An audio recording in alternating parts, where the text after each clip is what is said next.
because they nest in these trees. But there's like prairie dogs like over that way. No, they're Kestrel Falcons. They eat, their main diet is grasshoppers and small birds. Oh. Well, good. You're going to rescue Okay, them. you see that metal thing by the girls sitting down? Uh-huh. It's inside of there. They were helping because the dogs were wandering and we were all trying to protect it. Uh-huh. Well, basically, here's what happens. Young birds outgrow their nest. This is normal. Okay. They end up on the ground before they can fly. This is normal. And as long as they're not in a life-threatening situation, Yeah, there's dogs we around. leave them. And mom and dad continue to feed and care for them. It's not a problem. But in the middle of the park, it's a problem. Yeah. Do you see it? It's kind of wild. It's on the. It's like a perch, but it's not. Oh, But that's- for it. Do you see it in the middle Actually, of the that's pole? not a kestrel. That looks like a Cooper's hawk. I don't know. I knew it was a falcon or a hawk. but I Yeah, it's a didn't know Cooper's what. hawk. That's cool A that young you can tell. Cooper's hawk. I don't know if you keep up with anything. Hi, little Coop. Ooh, that was fast. Yeah, it was crashing into stuff. It's- I thought it was hurt. Yeah, no, it's just a baby Cooper's hawk. Well, maybe. There's not a nest of Coopers here in the park, is There there? very well could be. They're usually very vocal, though, if you get close to their nest. He couldn't even get up to anything. Come here, sweetie. Yeah, the highest I saw him was around here, Yeah. clawing onto the bark. Okay, we got you, sweetie. Little baby. Yeah, just a young Cooper's hawk. Everyone wants to report. Oh, sweetie, I Usually got it's you. Kestrel Falcons this time A little of year. male. Yeah, usually it's kestrels this time of year, but no, it's the right time for Cooper's hawks too. Usually we got a lot more Cooper's hawks coming from St. George. But yeah, we got Cooper's hawks in our neighborhood too. Hey, pretty little thing, little boy. Little male Cooper's hawk. So what will happen to him? Well, we take him back to our rescue center. We feed him up for about a month, and we turn him loose. That's so cool. So we Yeah, get I him back was to the worried. wild. I was worried he wasn't going to get enough to eat with this condition and dogs around. Yeah. Is he skinny or not? He's not terribly skinny, but he's a little skinny. But yeah, it's a young Cooper's hawk fresh out of the nest. Still got a bunch out of the nest. of tail feathers still growing in. So his nest's got to be around here somewhere, huh? Yeah, there's probably a Cooper's hawk that we nest can't up. see. This in one of is these the tree trees he around was here. like closest to. Yeah. There's This something, tree here? I don't know. Maybe it's just me. Something up there. Yeah, they nest in these tall trees. So usually we see kestrels, but with Cooper's hawks, we're not going to have the kestrels. Can I get a closer picture of him? Is that Sure, you can get a picture. Everyone wants a picture of this cutie. Okay, bye, Thor. If you guys want, at my car, I've got flyers, has our website and contact Oh information. yeah. If you want. What is your website The called? website is gowildlife.org, and it has lots of videos of our wildlife rescue and feeding the animals and all that kind of stuff. Hey, little guy. He's camera shy. Oh, he doesn't look too happy. No, he's not happy, but, Getting dark, too. Pretty scary. but we're gonna get him cared for. Thank you. That's what I do. Thank you for coming. See you guys. See ya. And favorite. See ya. Bye bye. Bye. Okay, that's a little bit of a surprise here at the Cedar City Park. This is the first time we've had a baby Cooper's hawk here, and most likely the nest is up in one of these trees right here. And again, same situation. They outgrow the nest. They end up on the ground. That's normal.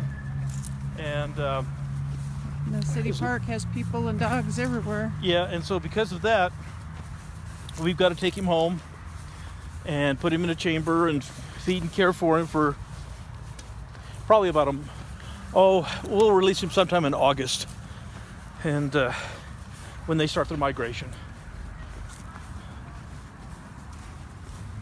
So cute little things. Yes, you are. You're a cute little thing. Okay. Hey, little Coops, I got you. There we go. There we go. There's my little boy. Aren't you just the cutest little thing?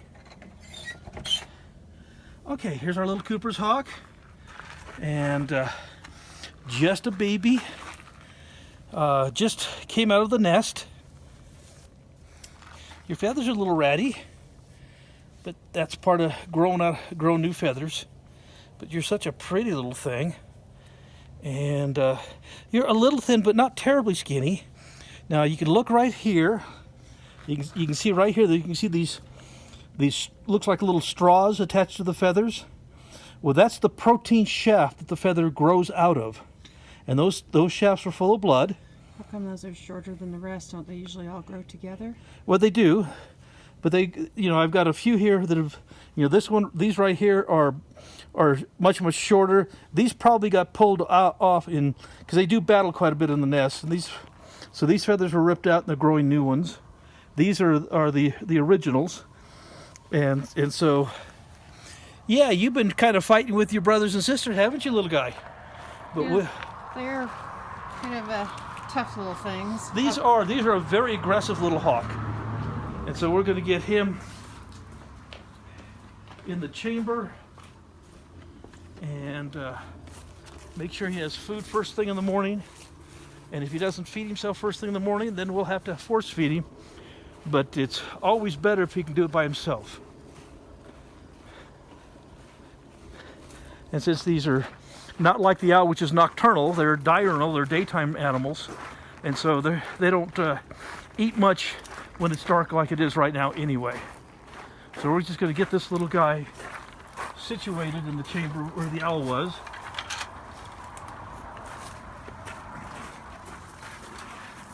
Okay. Let's get you up here, sweetie. There you go. Is there some food left? Yeah. Give it a couple of mice. I need to throw the rest of the mice out to the owl.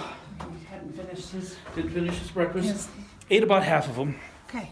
Didn't eat all of his dinner. Can't see, so I'm gonna turn off. Okay.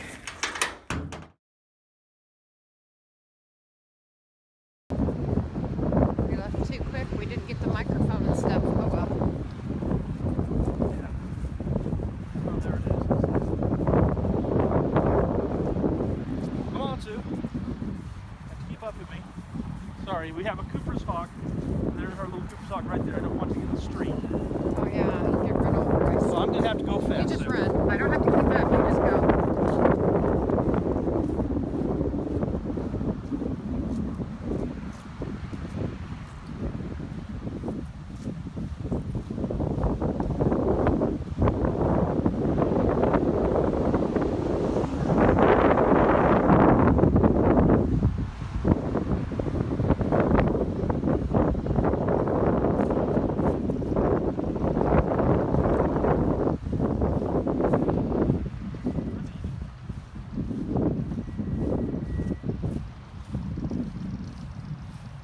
I never would have kept up with you anyway.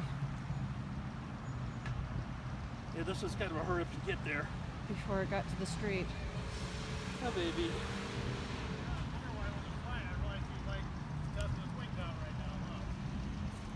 Yep, this year's baby. Nest is up in the trees. Okay.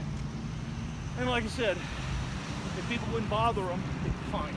Yeah. But unfortunately, in the middle of the park, it's a little tough. One of the gals, I didn't even know he was there, and the gal starts walking up, like kind of like this, you know. I'm like, what's she doing? Oh, and he kind of, Yeah, beautiful little creature. they are. This is the hawk everybody likes to hate.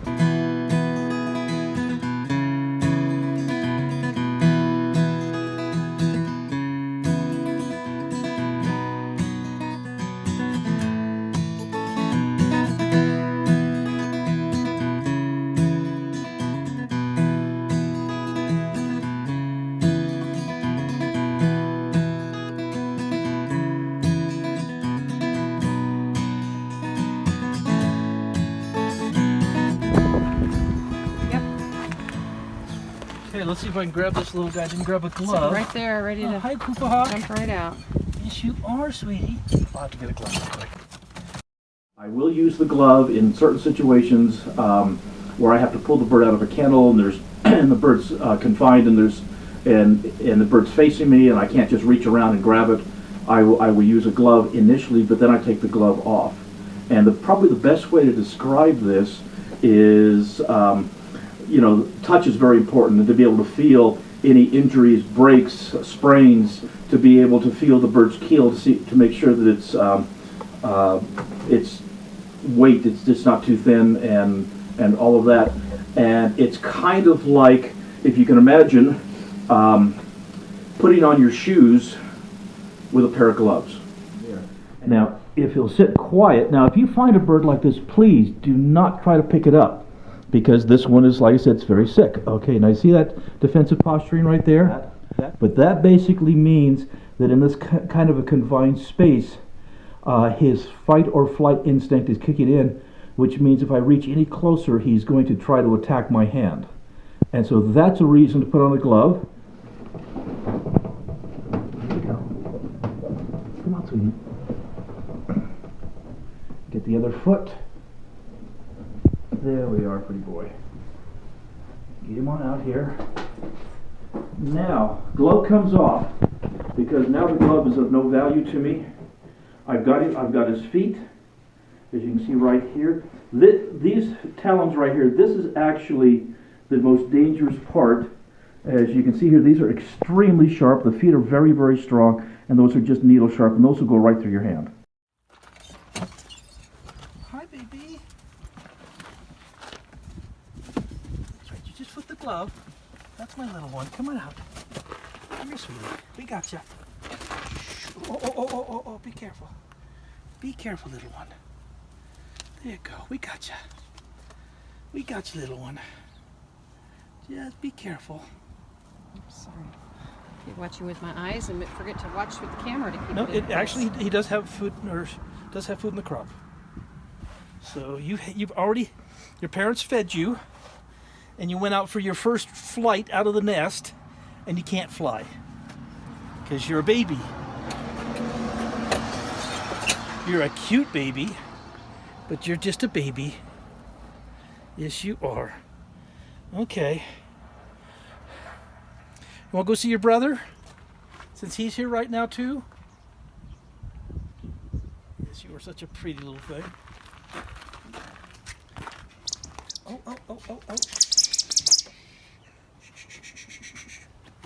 We're going to put you in with your brother. Anyway, that's kind of how it works. Outgrow the nest. This is normal. They're usually on the ground for a few days before they can fly. That's completely normal. That's the way this one was. You know, you could just barely get a foot or two off the ground. If they're not in a life-threatening situation, we leave them, for the simple fact that mom will continue to feed and care for while they're on the ground until they can fly. And this one being in the middle of a city park, the problem is people aren't going to leave them alone, and so that becomes a life-threatening situation. So we had to go rescue this one, bring it in, and so that's what we've done. And about 2-3 days ago, its brother was out of the nest on the ground in the same city park, and so they basically had to rescue him. So now we've got this one. I hope that's it. They have in the nest, they average, 2 to 3 babies quite often. Can't have a little bit more than that. They can have as many as 5, but 2 to 3 is normal, so I'm kind of hoping that this is it. But, his brother's in here. Let's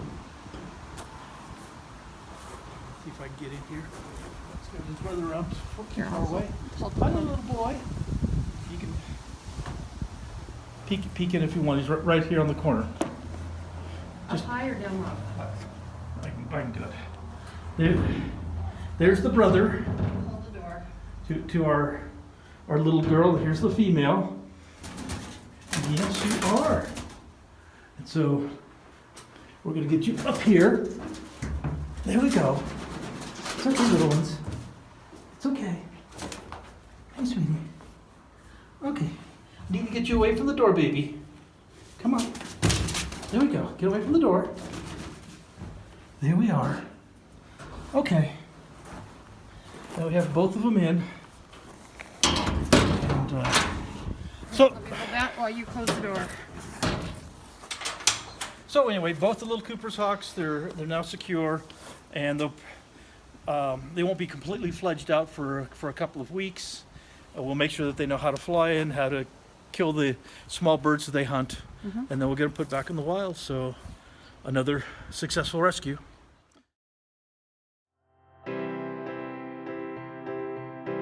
Hi, I'm Dave Gorley with Findlay Subaru. We're out here at the Sea Overlook with Martin Tyner from Southwest Wildlife Foundation, and Martin's going to be releasing a red-tailed hawk today. But before we start that, we have a little presentation for you today, Martin.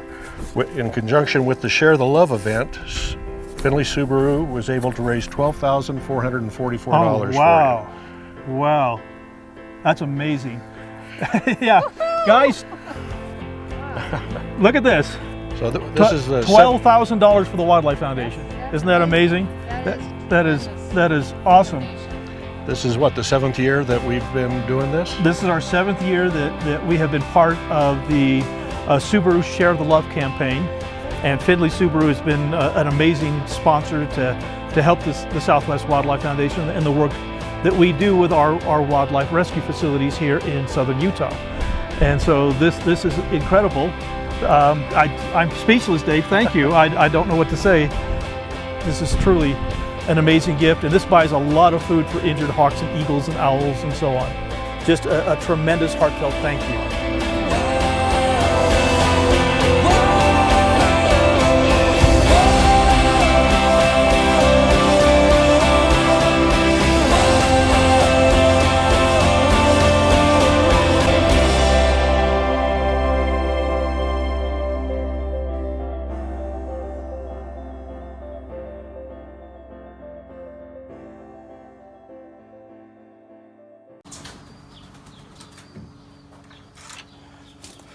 Well, good morning. I'm Martin Tyner with the Southwest Wildlife Foundation, and we're going to have a little fun today. I've got 2 young Cooper's hawks that have, the mom and dad nested in a large group of trees at our local downtown city park, and as the chicks would come out of the nest and end up on the ground, which is completely normal, they still couldn't fly, and people were bothering them, so we had to pick them up and bring them to the rescue center and finish raising them here. So we've had them for a few weeks, and now I'm going to go in and catch them, and we're going to release them back to the wild. Now these are really, really quick little birds, and so I'll probably have to be in there by myself to catch them, unfortunately. Don't think I can bring Susan in. Can't let that happen. Caught on the latch. Push in here.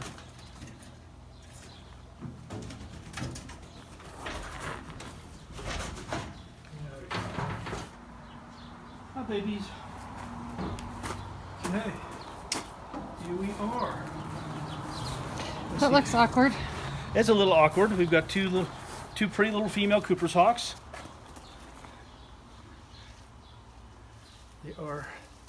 They've had a big breakfast this morning, and so they're kind of ready to go.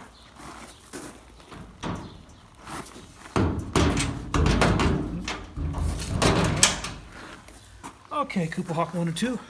Oh, you gonna bite me? Gonna flip me? Aren't these beautiful little animals? Now this is the hawk everybody loves to hate. These are the hawks that are flying around your homes, your yards, and they eat sparrows and starlings and robins and all of those kinds of things. These are the ones you put out your bird baths and your bird feeders. These are the ones that are hunting in your backyard.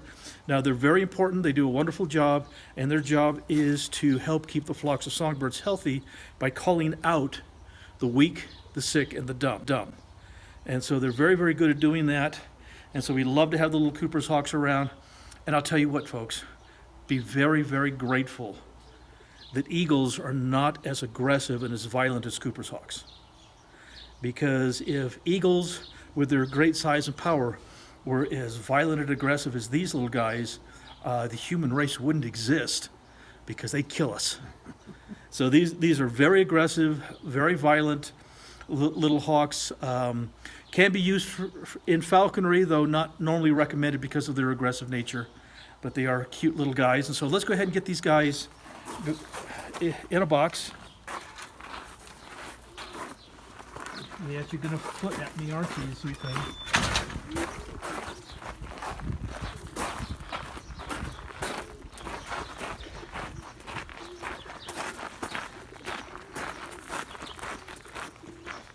A little bit of a challenge trying to hold one in each hand, but we'll see if we can get them in the box without losing them. How pretty girls. If you lose them here, I got plenty of birds to eat. And lots Yeah, of if we trees. lose them here, actually I've got a nesting pair of Cooper's Hawks behind our home, and if I lose one here, they're just going to sit here and eat my pigeons.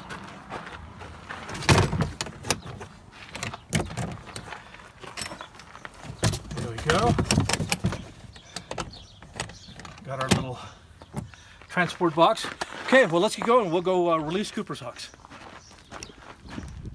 Well, we're out at Schultz Canyon. This is a recreational area. It is what we call PJ Forest, which is the trees surrounding us are pinyon juniper trees. And it nestles up against the desert here. A few hundred yards to the east of us here is a nice stream with some cottonwood trees. This is just probably the best place in the world for a Cooper's Hawk. And so we're going to give them the opportunity to head out from here. Now, as I said before, Cooper's Hawks are very, very aggressive, and they're very, very quick. You know, if you can only imagine, they are so quick and so aggressive, they can catch finches and sparrows and very, very tiny, very agile little birds. They can catch them in flight, but they can also take things as large as a pigeon, which is about twice their body weight. And so because of their aggressiveness and because of their speed and agility, I don't want to risk the little ones getting hurt, so I'm just going to open the box and let them fly out on their own into the PJ Forest. Okay. So, are we ready? Yeah, we'll see. Okay. Yes, you're ready, little Cooper Hawk. There you go.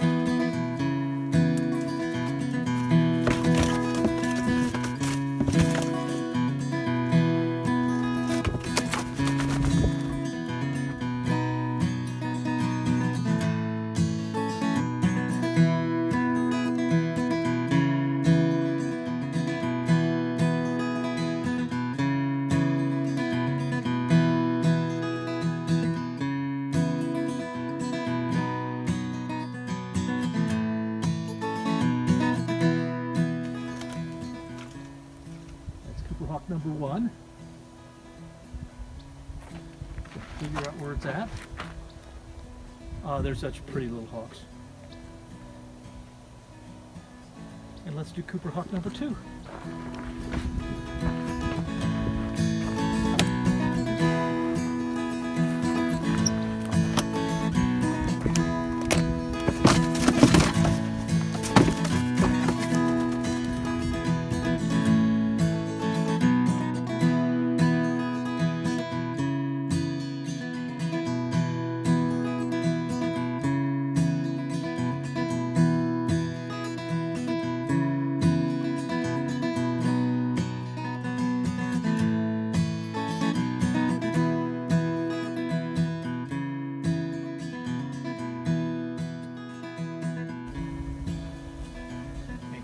Number two. Now, people wonder why we release these so early, and to be honest with you, at the age they are right now, mom and dad are no longer feeding them. They are on their own.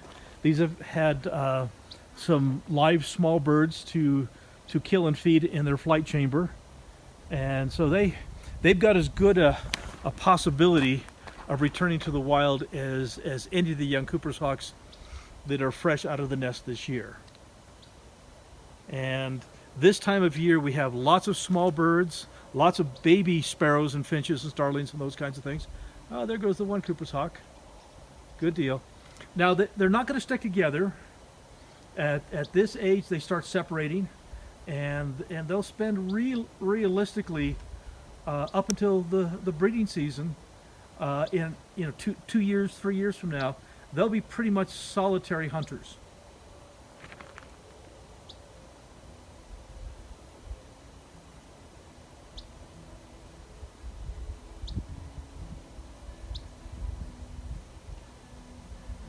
Yeah, such a happy little Cooper's Hawk. I like it here.